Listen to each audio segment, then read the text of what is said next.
E depois de um bom tempo, é chegada a hora de falarmos da Canon EOS R8. Esta é a minha análise, meu review, meus testes e minhas opiniões sobre a Canon EOS R8.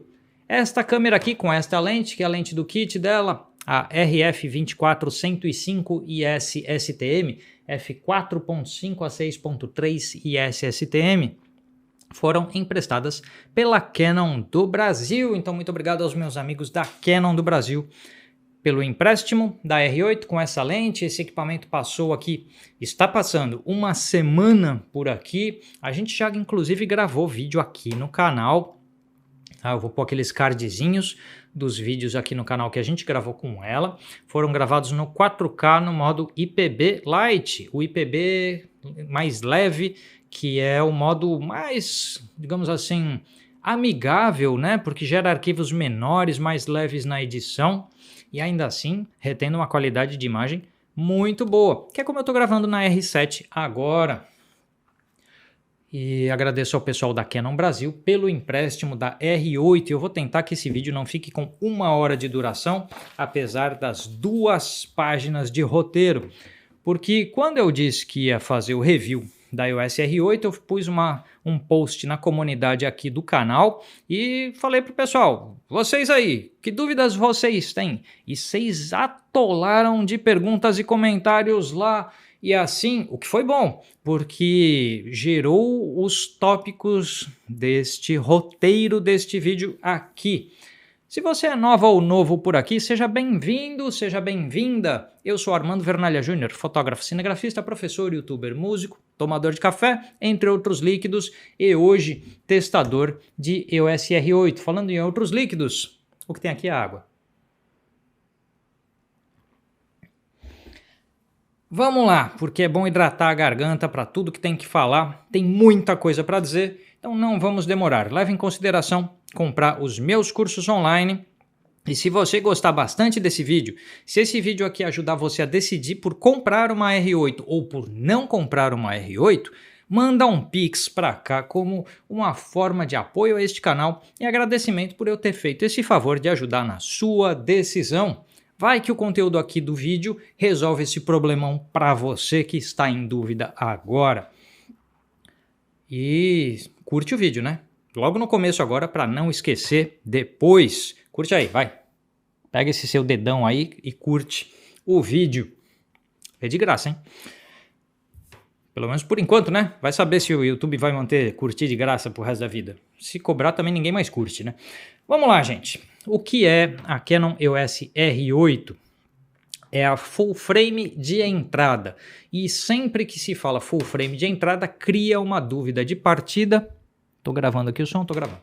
Cria uma dúvida de partida que é, mas uma full frame de entrada, como assim? Full frame não é necessariamente um equipamento profissional, um equipamento mais avançado? Que história é essa de full frame de entrada? Então já há uns bons anos, desde lá quando a Canon lançou a EOS 6D e a Nikon a D600, tá? Desde a época das DSLRs e desses modelos, criou-se esse conceito da full frame de entrada, que é só o quê? A full frame mais barata ou menos cara das full frames da marca. E geralmente ela vem alinhada em preço com o que é a APS-C ou cropada topo de linha da marca.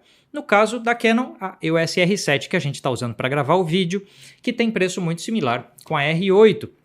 E na nomenclatura da Canon, quanto menor o número da câmera, mais avançada ela é. Poxa, isso é sinal que a R7 é mais avançada que a R8, sendo a R7 uma APS-C enquanto a R8 é full frame? Então, uma parte disso é o que eu quero esclarecer ao longo desse vídeo, por que essas câmeras estão nessa ordem na linha da Canon. Então, em preço, essa aqui, a R8 está $1.000 abaixo da R6 Mark II, e a R6 Mark II entregou para a R8 uma parte do hardware. O mesmo processador que está dentro da R6 Mark II e o mesmo sensor de captura de imagens de 24 megapixels que existe na R6 Mark II estão aqui dentro. É como se você pegasse lá um carro, pegasse o motor do carro e colocasse num outro carro. A diferença é que o seu carro é mais barato. Então você tem um motor de um carro de linha superior num carro mais de entrada. E é o que a Canon fez aqui, colocando num corpo que veio da EOS RP com adaptações e recebeu a motorização, o hardware da EOS R6 Mark II. Essa câmera substitui em linha a RP. Tá? Então a RP saiu de linha para a R8 existir. Então essa câmera é $1.000 mais barata, né? Enfim, $1.000 menos cara que a R6 Mark II, que são $1.499 da R8 contra $2.499 da R6 Mark II. $100 mais cara que a R7 no momento em que eu fiz esse roteiro, porque a R7 estava numa promoção nos Estados Unidos lá com $100 a menos, porque normalmente o preço é o mesmo, $1.499 para ambas. E isso causa essa confusão, né, de preço entre a R7 e a R8, que a gente vai esclarecendo aí ao longo do vídeo. Vamos começar com coisas que me perguntaram muitas vezes, tá? Pergunta básica que um monte de gente perguntou. Alcance dinâmico e a capacidade dessa câmera de retenção de altas luzes e baixas luzes. O quanto ela tem de alcance dinâmico neste sensor dela, que veio da R6 Mark II.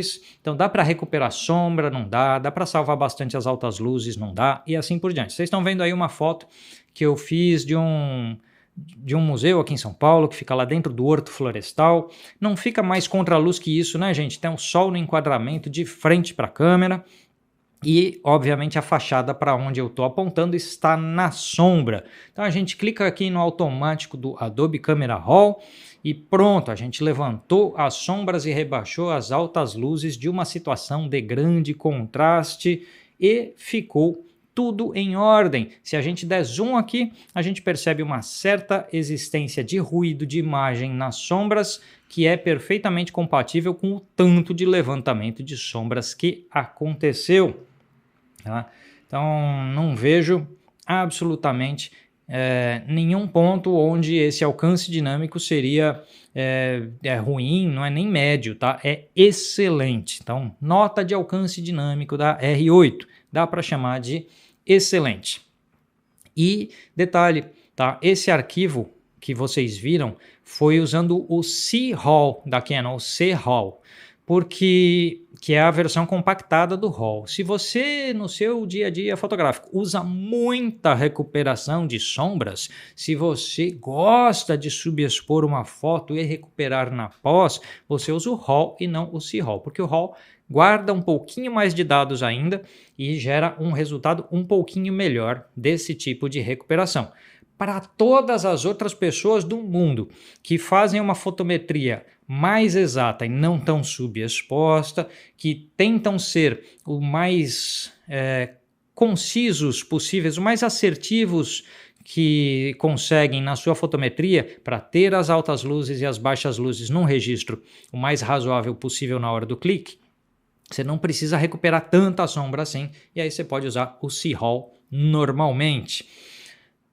Mas difícil precisar de mais recuperação do que essa foto que eu mostrei, que está de frente para o sol. Então, numa fotografia de arquitetura com janela, coisas assim, você já resolve certos problemas. É só expor ali para o lado de fora da janela e recuperar um tanto do lado de dentro. Ah, aquela caverna que está uma paisagem do lado de fora da caverna, mesma coisa.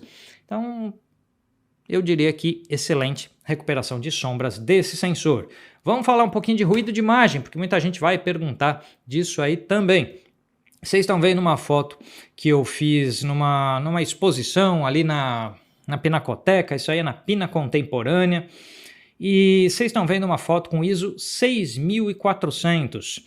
Se a gente entrar na redução de ruído, tá, do Camera Raw, do Lightroom e tal, eu defino como excelente qualquer arquivo que, se a gente for ali até 25 ou 30 na redução de ruído de cor e na redução de ruído de luminância, que são formas assim bem modestas de aplicação de redução de ruído, você dá para chamar de excelente qualquer arquivo que você consiga ter um resultado limpo com essa regulagem, 2530 nesses comandos, tá bom? Nem estamos falando de redução de ruído por inteligência artificial, que tem um vídeo aqui no canal explicando como é que funciona e funciona, tá? Então nem estamos falando disso. Mas, então aí numa foto de ISO 6400, que tem um nível de ruído baixo quando tudo desligado, mas ele existe, o ruído, o que é de se esperar, e quando você regula ali na faixa de 25, 30 nos redutores de ruído, você já tem um resultado muito bom, muito liso, muito legal. Vamos para uma foto extrema, vai? 25.600 de ISO, que, poxa, é muito difícil que as pessoas vão precisar de ISO 25.600 no dia a dia das suas fotografias, é uma situação limite.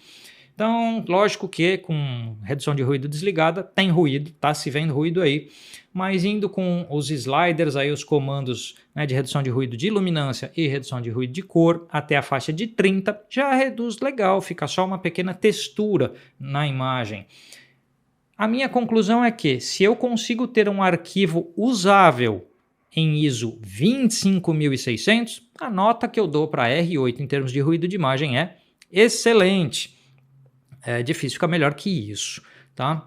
Então, todas as câmeras que eu testei na vida, Nikon, Sony, Fuji, Canon, quais fossem, o ISO 25.600, todo mundo tem algum ruído e vai precisar de algum tratamento de imagem. É o caso aí, e eu acho que dá para chamar de excelente. O nível do ISO 6400 é um nível prático para a gente pensar no dia a dia sem necessidade de muito tratamento na imagem. Eu ir até 25.600 como um limite que já demanda um pouco mais de tratamento, pode demandar você usar lá o redutor de ruído por inteligência artificial e algo assim. Mas funciona muito legal um arquivo de ISO 25.600. Isso não era imaginável tantos anos atrás, né? A tecnologia é um negócio impressionante. Outra coisa que muita gente pode me perguntar é, faz diferença para os 26 megapixels da EOS RP, que é a câmera que veio antes dela? Então vocês estão vendo aí um arquivo de Canon EOS RP. Vamos jogar em cima desse arquivo o arquivo da EOS R8. Isso que eu estou falando vale para R6 Mark II, tá? Aliás, tudo que eu falei de alcance dinâmico, tudo que eu falei de ruído de imagem, vale para R6 Mark II, que é o próximo review depois dessa aqui. Eu devolvo essa câmera para Canon, pego a R6 Mark II, e aí eu vou focar o review da R6 Mark II em outras coisas, porque na qualidade de imagem a gente já está falando tudo nesse review aqui da R8. Vamos lá, então vocês estão vendo agora um arquivo de 24 megapixels em cima de um arquivo de 26 megapixels e dá para dizer que 6.240 por 4.160 pixels do arquivo de 26 contra 6.000 por 4.000 pixels do arquivo de 24 megapixels é absolutamente ignorável e negligenciável a diferença. Não faz diferença de qualidade de imagem a RP ter 26 para a R8 ter 24 megapixels. E como a R8 é um pouquinho melhor na parte de ruído de imagem, no final das contas, elas vão se equiparar. Vamos tomar mais um golinho da minha água. É água mesmo, antes que alguém queira duvidar. E presente aí do meu cunhado, esta caneca aqui com a arte do Van Gogh. Continuando, diferença para a EOS R e seus 30 megapixels. Aqui a coisa já muda de figura um pouquinho. Vocês estão vendo o arquivo de EOS R, vamos jogar o arquivo de R8 em cima, e aí a diferença já é maiorzinha, né? 6.720 por 4.480 pixels contra 6.000 por 4.000. Já é uma diferença um pouco mais significativa para aquelas pessoas que foram precisar de grandes impressões. A EOS R talvez faça aí uma diferença sobre a R8, lembrando que a R também já saiu de linha, assim como a RP.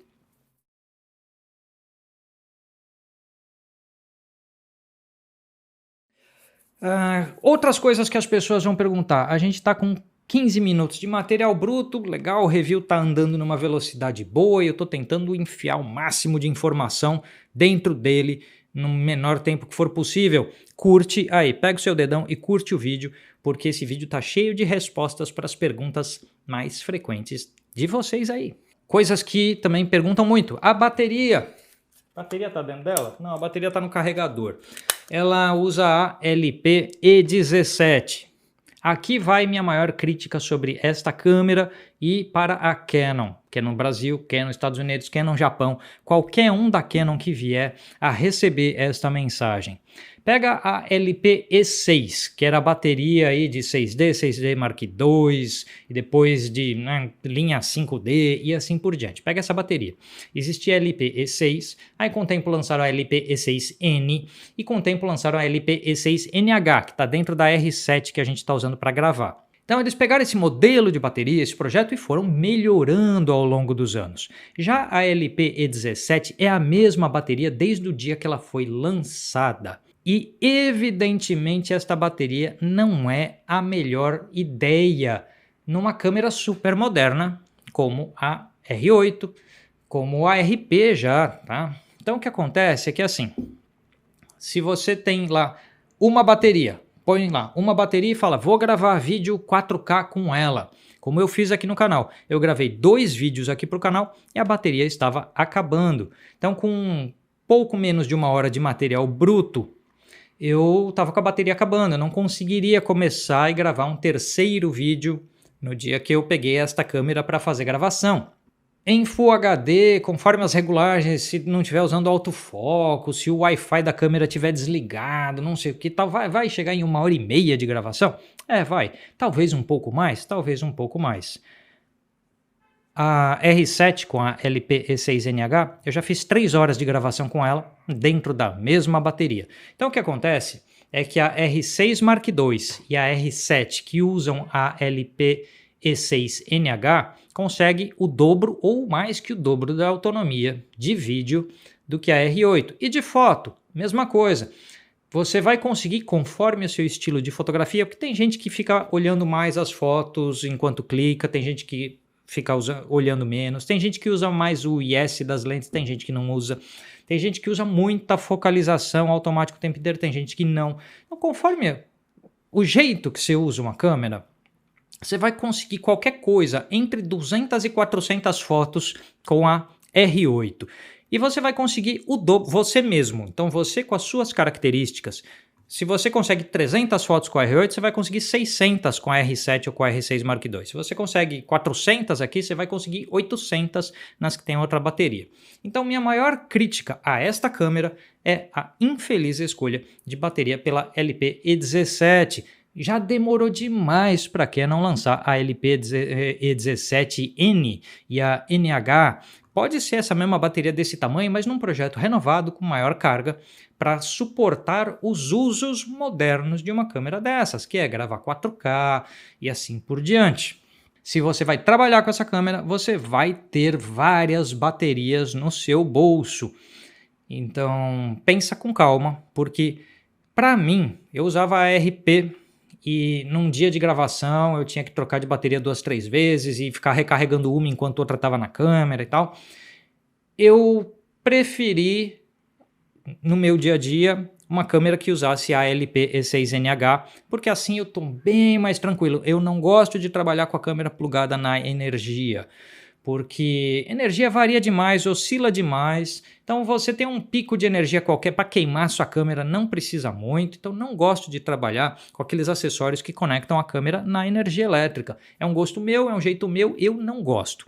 Então eu, dentro do meu jeito da preferência, eu prefiro uma câmera com a bateria mais longeva, tá bom? Se você tranquilo plugar a câmera na energia, bota ela num no break ou alguma coisa assim para segurar variações de energia, tranquilo, seja feliz, põe aí ela para gravar, porque aí ela vai ter a durabilidade que a energia prevê, né? Minha crítica é essa, tá? A LP-E17, esta câmera merecia uma bateria melhor. Aí muita gente pode chegar, já que estamos falando de tempo, a gente pode chegar também na questão do aquecimento, tá? No dia que eu fiz as gravações em 4K com essa câmera aqui para o canal, ela vai dando um indicativo, vai subindo um termometrinho lá de indicativo de temperatura dela, e ela estava indicando que em algum momento na continuidade do uso ela ia chegar a uma situação de aquecimento, mas não chegou, porque a bateria ia acabar antes. Então o que acontece é assim, provavelmente se você for trocando de bateria e gravando, Lá pela segunda bateria, você deve chegar no limite operacional dela de aquecimento também. Eu não tive nenhum problema de aquecimento porque eu não fiz nenhuma gravação mais longa do que 1 hora, que eu estava com uma bateria só aqui. Então eu sempre ia parar para recarregar a bateria e a carga da bateria leva lá 1 hora, nisso a câmera esfria e pronto, começa de novo. Para quem colocar uma bateria atrás da outra, você na segunda bateria vai chegar no aquecimento dela em gravação 4K 30 quadros, tá? E lógico que também aquecimento de câmera varia um pouco com os recursos que você está usando, com o cartão de memória que você está usando. Muito importante falar do cartão de memória. Então, se você estiver usando, eu estava usando um cartão que era UHS-1 e não um UHS-2. Então, os alertas de temperatura certamente iam chegar mais cedo para mim. O cartão UHS-2 V90, você vai ganhar um fôlego aí. Mas ela funciona gravando 4K num cartão V30 UHS-1? Funciona sim. Ela não dá nenhuma mensagem de erro para você, que o cartão não serve e assim por diante. Tirados esses pontos da frente, ou seja, um possível aquecimento num trabalho mais pesado e uma bateria muito curta, é como se você comprasse aí um carro esportivo ou um SUV, algo assim, com um tanquezinho de gasolina pequeno, né? Então aí você tem que ficar abastecendo o tempo inteiro. Sabe esses carros elétricos atuais? Você não consegue fazer uma viagem porque a bateria não aguenta? É mais ou menos isso. E um dia carro elétrico, né, vai virar uma realidade, assim como um dia a Canon vai lançar uma LP E17NH. Acredito. Mas vamos lá. Essas são então dúvidas frequentes. Outra dúvida frequente, me perguntaram bastante e isso levou a uma pesquisa bem ampla, a vedação contra poeira e umidade. Porque essa câmera aqui, diferente da EOS R, diferente da EOS R6, da EOS R6 Mark II, da R5, da R7, ela não fecha a cortina do obturador sobre o sensor. Isso leva àquela pergunta, essa câmera tem vedação contra poeira e umidade? Ela resiste bem a condições climáticas variadas? A Canon afirma que sim, no material publicitário da Canon está afirmando que existe proteção contra a entrada de poeira e umidade nesta câmera. E eu acredito que eles não podem falar isso fazendo propaganda enganosa. No mundo inteiro tem legislação contra a propaganda enganosa, então eles não podem fazer isso. Só que, quando a gente olha aqui, porque tem lá no material da Canon, tem um asterisco, aí você olha o asterisco e diz mantida a porta de bateria fechada, mantida a porta do cartão de memória fechado, mantido a proteção aqui em cima da conexão do flash e utilizando uma lente que também é vedada contra a entrada de poeira e umidade. Respeitadas essas condições todas, você tem vedação contra poeira e umidade. É lógico que a lente vale para qualquer câmera. Você pode pôr o topo de linha da Canon. Se pôs uma lente de kit que não é vedada, então a frente da câmera deixou de ser vedada. Pôs uma série L, ok. E assim vamos, tá? Mas, então, com a câmera toda fechada e tal, ela tem proteção de entrada contra poeira e umidade, porque ela tem borrachas aí por dentro dela, embaixo dos botões, esse tipo de coisa. Então ela tem vedação? Tem. É no mesmo nível da R7 ou da R6 Mark II? Não, R7 e R6 Mark II são câmeras mais bem vedadas do que a R8. Mas assim, gente, câmera fotográfica é um eletrônico, né? A não ser que você seja muito obrigado pelas condições do seu trabalho a tomar chuva com o seu equipamento, senão você protege ele, né? Então, mesmo que você tenha uma R3, que é perfeitamente bem vedada, você não vai ficar tomando chuva à toa, tá? Só porque sim, só porque quer. Tem um vídeo lá que eu vi de um cara que é, acho que embaixador da Nikon, tomando chuva com a Nikon DF à toa, assim, era só abrir um guarda-chuva, não tem problema, entendeu? Você não precisa provar que o equipamento é vedado desgastando ele desnecessariamente. Mas, enfim, tem algum grau de vedação? Tem sim. É exemplar? Não, não é. O que é normal para um modelo de entrada. Tá? Entrada com os preços no Brasil, vocês entenderam, né, gente? Vocês entenderam aí. Vamos lá. Vamos falar um pouquinho aí de ergonomia, tá? A ergonomia dela é muito similar à Canon RP, então não tem aquele botão multidirecional aqui na parte traseira que a gente tem na R7, tem até na R10, enfim, tem um monte de câmera, só não tem na R50, não tem aqui também não tem na RP, não tem na R e não tem na R8. Você pode fazer direcionamento de foco, do ponto de foco para cima, para baixo, para um lado, para o outro aqui, nesses botões direcionais aqui. Então, dá para fazer um atalho? Dá. Dá para você também usar o touchscreen? Também dá. Então, tem atalhos para ausência desse multidirecional? Tem. É mais legal quando tem ele? É também. O excelente menu que todo mundo conhece aí da Canon, a usabilidade da câmera é ótima, a empunhadura dela é boa, tá? O tamanho aqui do punho é bom. Ela é leve, é pequena, para uma full frame ela é uma câmera pequena. Tem alguns modelos da Fuji que são APS-C que são aí tão... acho que são maiores. Você pega a linha XH da Fuji, é maior e mais pesada que a R8.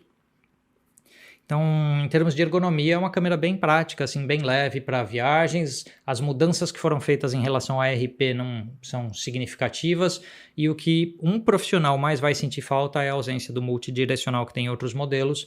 No uso amador, entusiasta, isso não faz falta alguma. Então, a ergonomia dela é bastante boa, tem monitorzinho como todas as Canons atuais que gira para frente para quem é criador de conteúdo, com touchscreen que responde muito bem e assim por diante. Vamos seguir nas perguntas de vocês. Muita gente me perguntou, pô, vale a diferença para a R6 Mark II? A gente já vai falar versus a R7, versus R e assim por diante, tá? Então, versus R6 Mark II. R6 Mark II, vale a diferença de preço da R8? O que tem? O que muda entre uma e outra? Vamos lá, IBIS, In-Body Image Stabilization, a estabilização de imagem dentro do sensor, né? O sensor da câmera tem um sisteminha para vibrar ele atuando contra vibrações.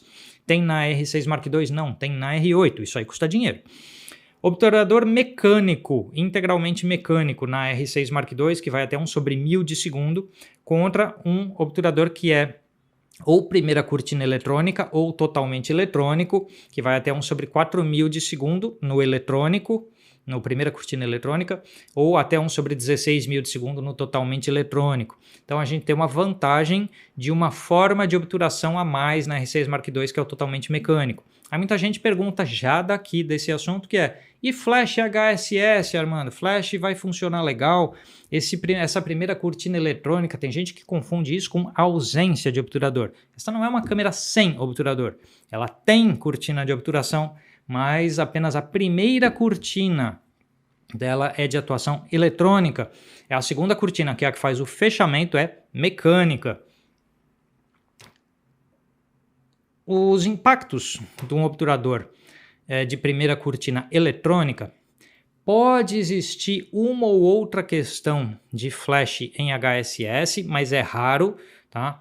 É muito mais frequente a gente ter o problema com os flashes na obturação eletrônica total, silencioso, que pouquíssimas câmeras sincronizam flash, e a primeira cortina eletrônica teve alguns problemas dos usuários de Canon EOS RP, geralmente com flashes da Godox, mas era uma coisa específica de combinação de marca e modelo em função do tempo de leitura do sensor da RP mais do que da obturação eletrônica, tá? Era menos relacionado ao obturador eletrônico de primeira cortina e mais relacionado a um tempo mais lento de leitura do sensor. O sensor aqui da R8 lê muito mais rápido que o sensor da RP. E isso minimiza grandemente esse tipo de problema. Não fiz teste com um monte de modelo de flash, não fiz. Só com flash da própria Canon, que já não dava problema com a RP. E assim fica difícil opinar sobre todos os modelos que existem aí de Godox, de Yongnuo e assim por diante. Mas a tendência é ela sofrer menos problemas do que a RP pelo fato do sensor dela ler muito mais rápido que o da RP. Mas se você quer ter uma certeza plena de uso de HSS muito frequentemente no seu dia a dia, no seu trabalho, prefira uma câmera com obturação totalmente mecânica. E aí, isso vale para qualquer marca, vale para Nikon Z7 II, que tem primeira cortina eletrônica também, é um modelo aí já intermediário para topo de linha, né? Voltando às diferenças para a R6 Mark II, então uma é essa, a R6 Mark II tem obturador totalmente mecânico, se precisar, e a R7 também. A R6 Mark II faz 12 fotos por segundo no obturador mecânico contra 6. Então, a R6 Mark II é o dobro da velocidade. Ambas fazem 40 fotos por segundo no obturador silencioso eletrônico. Não tem muito problema de rolling shutter nessas câmeras, porque a leitura do sensor delas é bem rápido, tá? O buffer, a memória da R6 Mark II é praticamente o dobro da R8, então permite uma durabilidade maior dessa metralhada de cliques. O EVF, o visor eletrônico da R6 Mark II, tem muito mais resolução que o da R8, que são 3,6 milhões aí de pontos contra 2,3. O sincronismo de flash em 1/250 de segundo com a R6 Mark II contra 1/200 aqui na R8.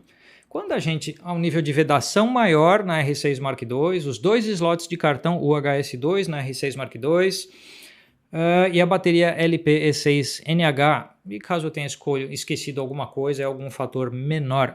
O botãozinho multidirecional aqui atrás.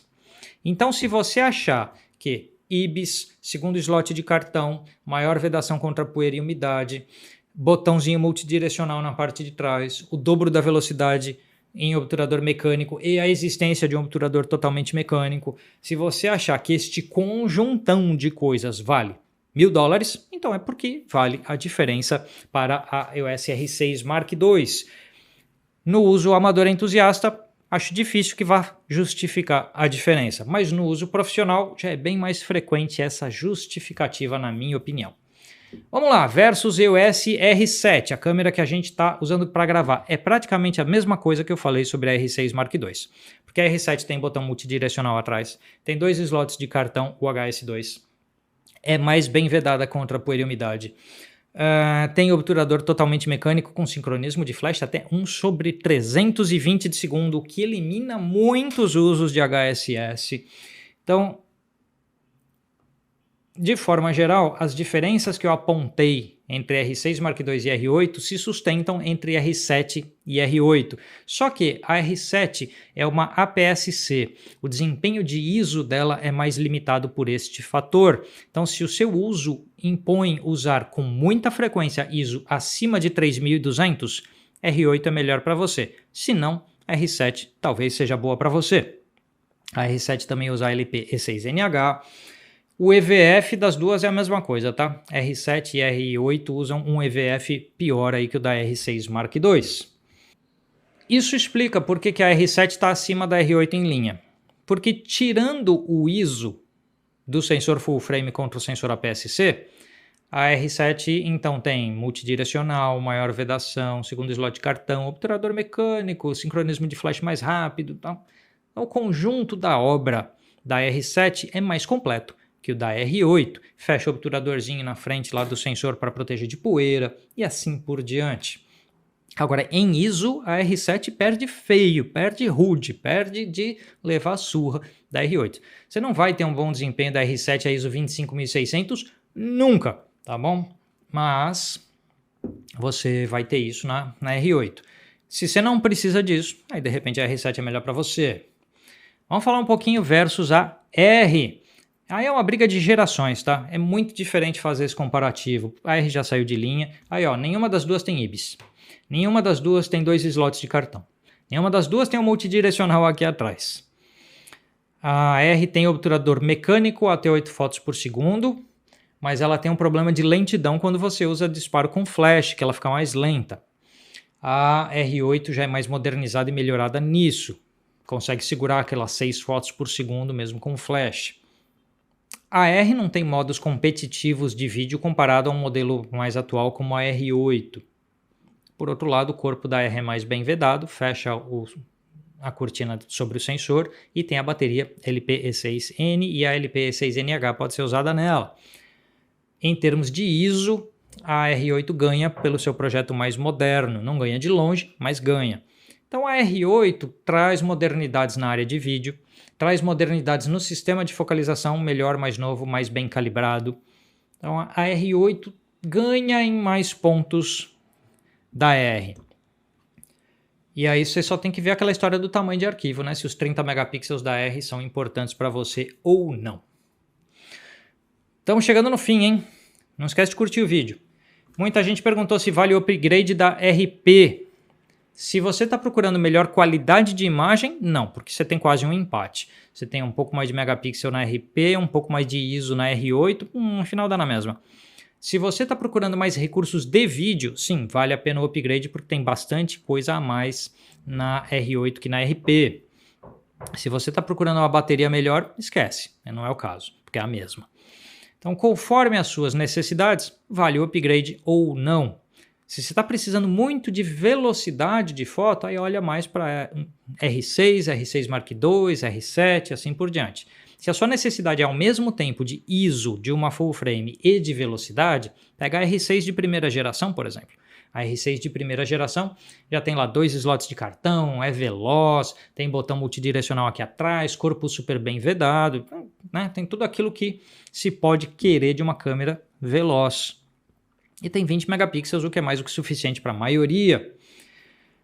Vale o upgrade de quem tem a R? De novo, depende das suas necessidades. Na área de vídeo, acredito que sim.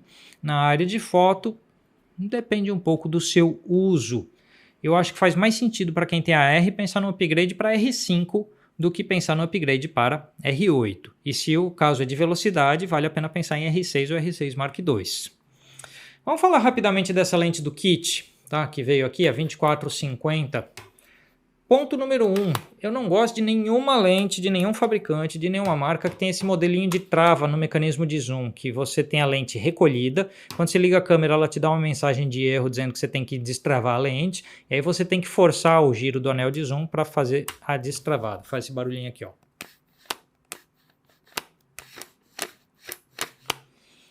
Lógico que com o tempo isso vai ficar frouxo, vai ficar esquisito, não pode dar problema. Então assim, a Nikon tem feito isso, eu já vi outras marcas fazendo isso. Eu acho essa uma ideia ruim de design de lente e que está se espalhando aí em várias marcas e vários modelos de lente. Eu acho uma ideia ruim e isso já conta contra esta lente. Tirando isso, é a lente de kit, que vai de 24 a 50 milímetros, que são comprimentos úteis. A baioneta dela aqui é de plástico, tá?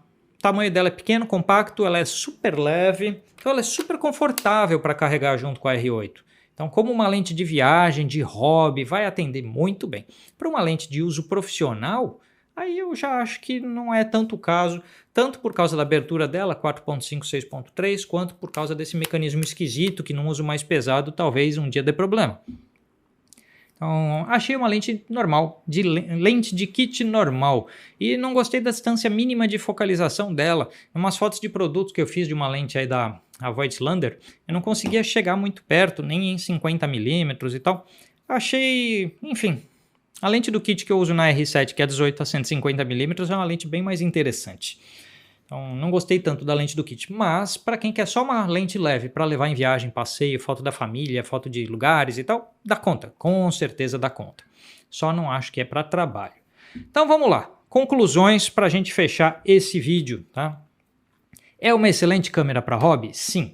É uma excelente câmera para viagens, para entusiastas da fotografia e do vídeo? Sim, que vão usufruir de uma câmera full frame, com um sensor moderno, com qualidade de imagem lá em cima, tanto em foto quanto em vídeo, com alcance dinâmico excelente, com nível de ruído de imagem muito baixo, com recursos... O sistema de focalização é o mesmo da R7 e da R6 Mark II.